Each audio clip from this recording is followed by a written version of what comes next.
সোমা তুমি এগুলো খাও। হুজুর আমি এগুলো খাবো না। কেন খাবে না? আমার এগুলো দিয়ে খেতে ভালো লাগছে, আমি গোস্ত দিয়ে খাবো। গোস্ত যদি খাবে তুমি, এইগুলো তো খাওয়ার মধ্যে বরকত থাকে। মাদ্রাসার খাবারের মধ্যে আল্লাহ তাআলা বরকত দেয়।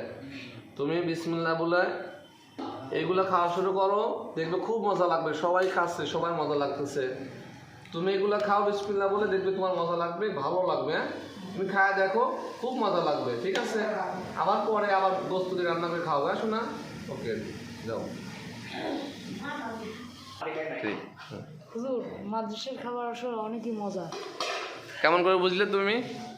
খেয়ে বুঝলাম, তাই বললাম, হ্যাঁ, আলহামদুলিল্লাহ। আলহামদুলিল্লাহ। মাদ্রাসার খাবার যদিও হোক নিরামিষ, এরপরও মহব্বতের সাথে খাইলে আল্লাহ তাআলা মাদ্রাসার খাবারের মধ্যেও কি বরকত দেয়। ঠিক আছে, আচ্ছা ঠিক আছে, খাও।